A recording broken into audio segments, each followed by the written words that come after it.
Hi everyone, welcome to our channel. ఈరోజు మనతో పాటు సీనియర్ జర్నలిస్ట్ దాము బాలాజీ గారు ఉన్నారు. ఆయనతో మాట్లాడదాం. నమస్తే సార్. నమస్తే. మనకి ఒక సర్వే వచ్చింది, 2 సర్వేస్ రావడం జరిగింది. ఒకటి వచ్చేసి టైమ్స్ నవ్ అనేసి.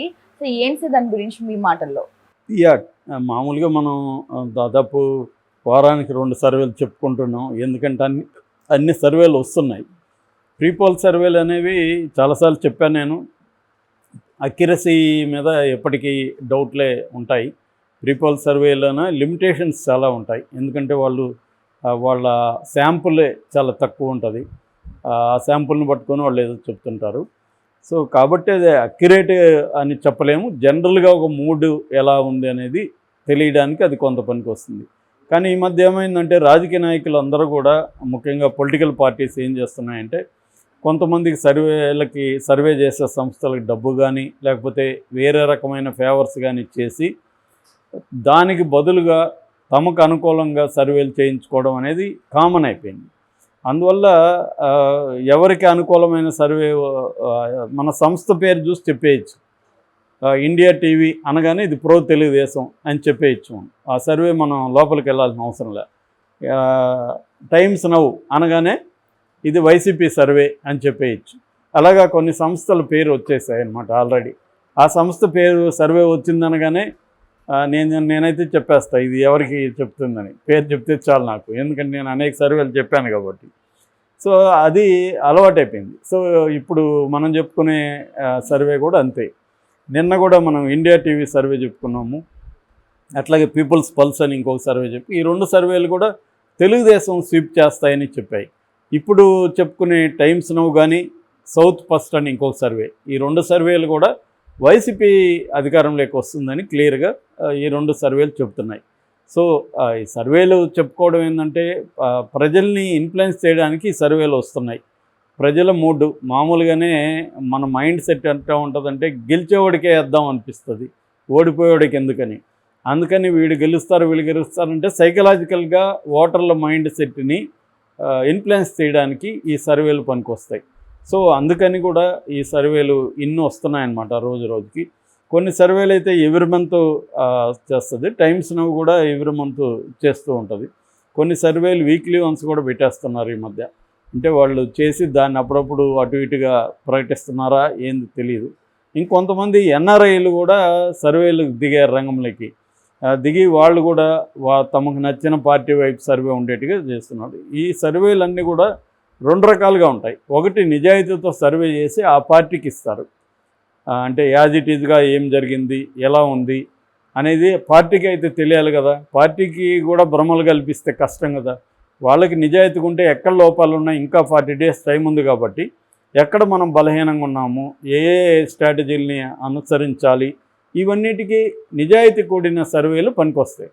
కానీ ఇప్పుడు మనం చెప్పుకునే సర్వేలు ఆ పార్టీలకు కూడా పనికిరావు, పైగా నష్టం కూడా చేస్తాయి. ఎందుకంటే మనం గెలిచిపోతామనే ఒక ఓవర్ కాన్ఫిడెన్స్తో ఉండే అవకాశం ఉంది. రెండోది, వాళ్ళకి ఎక్కడ తప్పు జరుగుతుందో తెలిసే అవకాశం లేదు. అందుకని పొలిటికల్ పార్టీలు ఈ 2 రకాల సర్వేలను కూడా చేయించుకుంటున్నారు. అంటే హానెస్ట్గా ఎక్కడ ఏమేమి తప్పులు జరిగాయో చెప్పమంటున్నారు. అట్ ద సేమ్ టైం బయట పెట్టే సర్వేలు మాత్రం తమకు అనుకూలంగా బయట పెట్టమంటున్నారు. సో ఇదే జరుగుతుందన్నమాట. సో ఇప్పుడు టైమ్స్ నవ్ సర్వే ఏం చెప్పిందంటే, ఇదొచ్చి ఒక పక్క కర్ణాటకది చెప్పింది, తమిళనాడు చెప్పింది, కేరళ చెప్పింది, తెలంగాణ చెప్పింది, ఆంధ్రప్రదేశ్ కూడా చెప్పింది times now survey. Times now ETG. Times now అనేది ఓన్లీ బ్రాడ్కాస్ట్ చేస్తుంది, అది సర్వే చేయదు. ఈటీజీ అనేది ఎలక్షన్కి సంబంధించిన ప్రీపోల్ సంస్థ. ఈటీజీ సర్వే చేస్తుంది, ఈ డేటాని టైమ్స్ నవ్కి ఇస్తుంది. టైమ్స్ నవ్ దాన్ని ప్రాసెసింగ్ అనలైజింగ్ చేసి బ్రాడ్కాస్ట్ చేస్తుంది. ఇదన్నమాట జనరల్గా ఒక మీడియా సంస్థ, ఒక సెఫాలజీ సంస్థ, ఈ 2 కలిసి సర్వేలు చేస్తుంటాయి.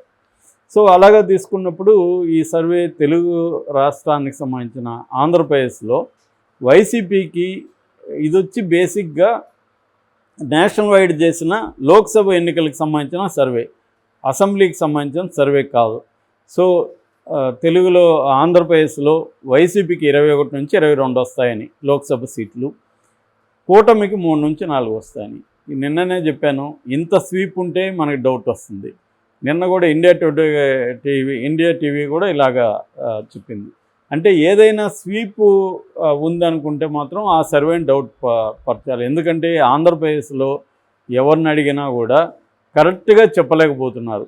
కరెక్ట్గా కూటమి వస్తుందని ఎవడు గట్టిగా చెప్పలేదు, వైసీపీ వస్తుందని కూడా గట్టిగా ఎవరు చెప్పట్లేదు. అంటే ఈ రెండిట్లో దీనికి ఎడ్జ్ ఉందని ఒకరు చెప్తారు, కూటమికి ఎడ్జ్ ఉంది సార్ అంటారు, లేదు సార్ వైసీపీకి ఎడ్జ్ ఉంది అంటారు. కానీ ఖచ్చితంగా వైసీపీ 100% స్వీప్ చేస్తున్నాను వస్తున్నాను, కూటమి స్వీప్ చేస్తున్నాను వస్తుందని చెప్పట్లే. తెలుగుదేశం ఈ కూటమికి అనుకూలం ఉండేవాళ్ళు రెండూ చెప్పలేం, కానీ ఖచ్చితంగా కూటమి అయితే అధికారంలోకి వస్తుంది అని వీళ్ళు చెప్పడం, వైసీపీ వాళ్ళు అయితే లేదు వైసీపీ అధికారంలోకి వస్తున్నారు వాళ్ళు చెప్తున్నారు తప్ప స్వీప్ అవుతుందని ఏ పార్టీ కూడా చెప్పుకునే పరిస్థితులు లేదు. అందుకని దీని మీద కూడా డౌట్ ఉంది, ఇంత వైసీపీ స్వీప్ చేస్తుందా అని. 21, 22 అంటే లాస్ట్ వచ్చినన్నే, లాస్ట్ అది స్వీపింగ్ అంటాం దాన్ని. మళ్ళీ అంత స్వీప్ పరిస్థితి లేదు, ఎందుకంటే అధికారంలో ఉంది పార్టీ, దానికి యాంటీ ఇన్కంబెన్స్ ఉంది, కరోనా దెబ్బ కూడా దాని మీద పడింది. రెండోది 3 పార్టీలు కలవడం వల్ల యాంటీ ఇన్కంబెన్స్ అనేది చీలకుండా ఒక దగ్గర పోలరైజ్ అవుతుంది.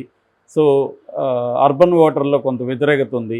పథకాలు రాని వాళ్ళల్లో కూడా రూరల్ ఏరియాలో పథకాలు రాని వాళ్ళు ఉంటారు, వాళ్ళకు కూడా పక్కింటి వాళ్ళకి ఇచ్చి మాకెందుకు లేదని ఒక ఇది ఉంటుంది. ఎంత రీజన్ చెప్పినా, లేదమ్మా మీ కొడుకు జాబ్ చేస్తున్నాడు కదా అని చెప్పినా కూడా వాళ్ళకి సాటిస్ఫాక్షన్ ఉండదు. చేస్తే ఏంటి వాడేమన్నా నాకు ఇస్తాడా, నాకంటూ ఉంటే బాగుంటుంది కదా అని అనుకుంటారు. అలాగా రకరకాల రూపాల్లో వ్యతిరేకత ఉంది. అయినప్పటికీ కూడా స్వీప్ చేస్తుంది వైసీపీ అని చెప్పడం అనేది ఖచ్చితంగా డౌట్ఫుల్లే. కానీ ఇది అలా చెప్పింది. ఇక కర్ణాటకకి వస్తే బీజేపీకి ఆల్మోస్ట్ లాస్ట్ ఎన్ని వచ్చాయి అన్నీ వస్తాయని చెప్తుంది. అంటే 21 నుంచి 23 వస్తాయని. బీజేపీ 22 పోటీ చేస్తుంది, 3 ఏమో అక్కడ జేడీఎస్ పోటీ చేస్తుంది, మన దేవేగౌడ పార్టీ. కాంగ్రెస్కి 4 నుంచి 6 వస్తాయని చెప్తుంది, జేడీఎస్కి 1 నుంచి 2 వస్తాయని చెప్పింది. ఇక తెలంగాణలో కాంగ్రెస్ 8 to 10, ఇదైతే కొంత దగ్గరగా ఉంది. ఎందుకంటే ప్రతి సర్వే కూడా ఆల్మోస్ట్ కాంగ్రెస్కే మెజారిటీ వస్తుందని ఇక్కడ చెప్తుంది. మనకి ఇక్కడ పరిస్థితి చూసినా ఇక్కడ అర్థమైపోతుంది. కాబట్టి ఈ సర్వేలు తెలంగాణ సర్వే చూస్తే మాత్రం దగ్గరగా ఉంది. బీజేపీకి 4 నుంచి 6 వస్తుంది, బీఆర్ఎస్కి 1 నుంచి 3 వస్తుంది, ఎంఐఎంకి 0 నుంచి 2 రావచ్చు. అది ఇక్కడ సర్వే చెప్పింది. ఈ సర్వే ప్రకారం కొంత అక్యురసీకి దగ్గరగా ఉన్నట్టుగా మనకి చెప్తుంది. ఇక తమిళనాడులో మొత్తం 39 ఉన్నాయి. తమిళనాడులో 39లో డిఎంకేకి మెజారిటీ 21 నుంచి 22 వస్తాయి, కాంగ్రెస్కి 5 నుంచి 7 వస్తాయి, ఏఐడిఎంకేకి 1 నుంచి 3 వస్తుంది, అదర్స్ 4 నుంచి 5 వస్తుంది అనేది ఇక్కడ సర్వే చెప్తుంది. ఇక కేరళలో 8 నుంచి 10 కాంగ్రెస్కి వస్తుంది. తర్వాత సిపిఎం అక్కడ ఇప్పుడు పార్టీ అధికారంలో ఉంది, సిపిఎంకు 6 నుంచి 8 వస్తుంది. అంటే చాలా రాష్ట్రాల్లో ఏంటంటే అసెంబ్లీ ఎన్నికలు ఒక రకంగా జరుగుతాయి, పార్లమెంట్ ఎన్నికలు ఒక రకంగా జరుగుతాయి. పార్లమెంట్ ఎన్నికలకు వచ్చేసరికి మోడీ వర్సెస్ అనేది వచ్చేస్తుంది. సో అందువల్ల అక్కడ నేషనల్ ఇష్యూస్ ఇంపార్టెంట్ అవుతుంది. మోడీ వర్సెస్ కాంగ్రెస్ కానీ, లేకపోతే మోడీ వర్సెస్ రాహుల్ కానీ, ఇలాంటి ఒక clear cut black and white picture అక్కడ ఉంటుంది. కానీ అసెంబ్లీ ఎన్నికలకు వచ్చేసరికి లోకల్ ఫ్యాక్టర్స్ అనేకం పనిచేస్తాయి. ఇప్పుడు ఆంధ్రప్రదేశ్లో మాత్రం జగన్ చుట్టూనే ఎన్నికలు జరుగుతున్నాయి. జగన్ మళ్ళీ రావాలా వద్దా అనేది పాయింటే మెయిన్. మిగతా ఎన్ని చెప్పినా కూడా అన్ని పార్టీలు, ఈ కూటమిలో ఉండే అన్ని పార్టీలు జగన్ రావద్దని చెప్తున్నారు. వైసీపీ ఏమో మళ్ళీ జగన్ రావాలని వైసీపీ చెప్తుంది, జగన్ ఏమో మళ్ళీ మీ బిడ్డ రావాలని జగన్ అడుగుతున్నాడు. వీళ్ళేమో జగన్ సైకో అని, ఇంకోటనో విధ్వంసకారుడను, జగన్ రావద్దని వీళ్ళు చెప్తున్నారు. సో ఇది ఏం జరుగుతుంది అనేది మనం చూడాలి. Thank you sir.